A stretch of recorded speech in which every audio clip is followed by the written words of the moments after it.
ગાય ભેંસ બી આવી ગઈ જેનો ચારો આપણે ખવડાવીએ. તમે 5-6 વાર સુધી દૂધ આપશે તો 5-6 વાર આપણે ચારો તો ખવડાવવો પડશે ને એને. અને એ લોકોને ચારો વધારે જોઈએ છે. તમે આટલો ચારો ખવડાવશો ત્યારે આટલું દૂધ આવશે. ઇમેજિન કર્યું તમે વસ્તુ.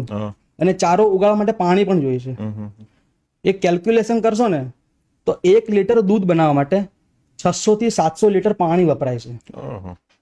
તો હવે ભારત જેવો દેશ જેમાં ઘણા ગામડા એવા છે પીવાલાયક પાણી પહોંચતું નહીં, એવામાં આપણે ગાય ભેંસ પાળીને પાણીનો ઉપયોગ ત્યાં માણસો માટે થવો જોઈએ એ ઉપયોગ ત્યાં આગળ થઈ રહ્યો છે.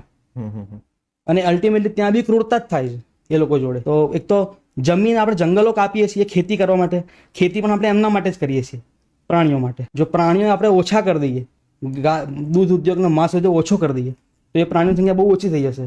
તો આપણે ખેતી માટે જગ્યા બી ઓછી જોઈશે અલ્ટિમેટલી. તો જંગલનો નાશ થતો અટકશે, નદી પણ શુદ્ધ થશે. Sow Movement, the scream of voiceless and foundation.